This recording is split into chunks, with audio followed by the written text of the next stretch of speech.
ગાંધીનગર લોકસભા બેઠકના ઉમેદવાર Amit Shah કલોલમાં road show કરવા જઈ રહ્યા છે અને આપણી સાથે ભાજપના જે નેતા છે ઋત્વિક પટેલ તેમના સાથે સીધી વાત કરીશું। ઋત્વિકભાઈ, કલોલમાં અમિત શાહ રોડ શો કરવા જઈ રહ્યા છે, શું કહેશો?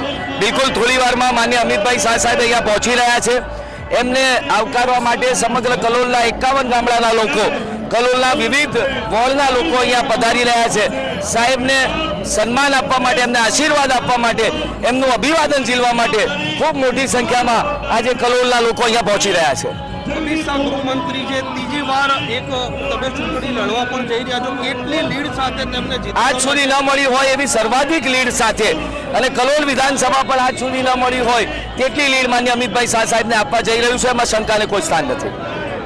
આ હતા ભારતીય જનતા પાર્ટીના જે નેતા ઋત્વિક પટેલ, તેમના સમર્થકો પણ અહીંયા આવ્યા છે, તેમના સાથે પણ વાત કરશો। શું કહેશો? આજે આ અમિત શાહ અહીંના જ સાંસદ પણ છે અને રોડ શો કરવા જઈ રહ્યા છે।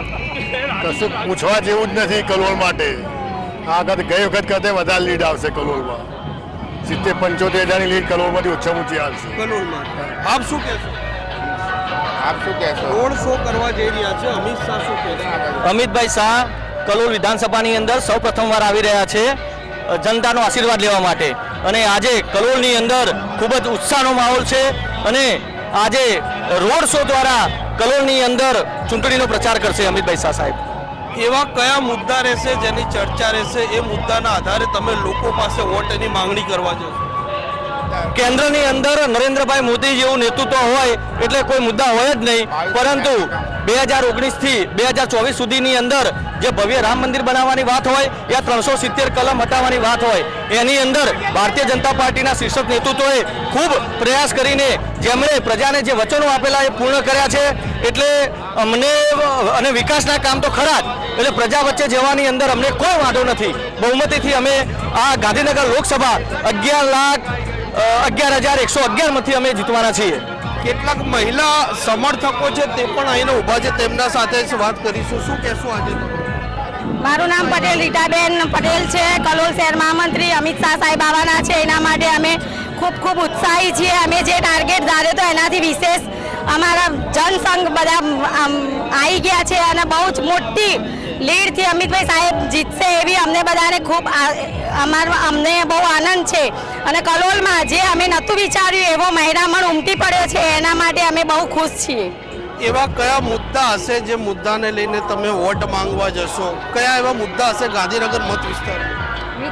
વિકાસ, ગાંધીનગર વિકાસનો બહુ સરસ વિકાસ થયો છે અને આખા વિધાનસભામાંથી વિકાસ થયો છે, લોકસભામાં વિકાસ થયો છે। બસ એવી અમારો વિકાસ સરસ ચાલુ રહે, નાનામાં નાની વ્યક્તિને પ્રોત્સાહન મળે છે, એના માટે અમે બહુ જ આનંદી છીએ। ભાજપે મહિલાઓ માટે એવી કઈ યોજનાઓ જાહેર કરી જેથી કરીને તમે પ્રેરિત થયા? તમે કોને જોઈને વોટ આપશો? અમિત શાહ, ભાજપ કે નરેન્દ્ર મોદી? અમિત શાહ, નરેન્દ્ર મોદી બધાને જોઈને મેં વોટ આપ્યો। લખપત દીદી, પછી વિશ્વકર્મા યોજના અને વૃદ્ધ પેન્શન યોજના, એ બધા લાભ અમે અત્યારે બધા લાભાર્થીને જોડે અપાઈએ। સગર્ભા 146 યોજનામાં અમે સક્રિય છીએ। અમારો મહિલા મોરચો સક્રિય 146માં અમે લાભાર્થીઓના લાભ ઘરે જઈને અપાવીએ છીએ। આપ શું કહેશો?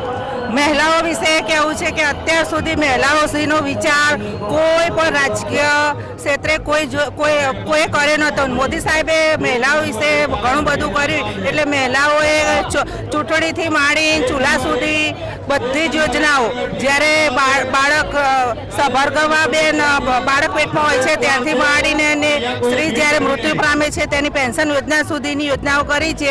એટલે અમે બધાએ નક્કી કર્યું છે કે ફક્ત ને ફક્ત ભાજપને જ વોટ આપો। ક્યાંક ને ક્યાંક આજે જે અમિત શાહ રોડ શો કરવા જઈ રહ્યા છે તો સમર્થકોનું જે નેતાઓ છે તેઓનું સ્પષ્ટ કહેવું છે કે પ્રધાનમંત્રી નરેન્દ્ર મોદીનો તો ચહેરો છે, સાથે સાથે અમિત શાહ પણ જે અહીંના સાંસદ રહી ચૂક્યા છે અને ફરી એક વખત તેમણે ભારતીય જનતા પાર્ટીમાંથી ઉમેદવારી કરી છે અને વિકાસને લઈને તેઓ વોટ આપશે અને લોકોના પાસે જશે। નમસ્કાર।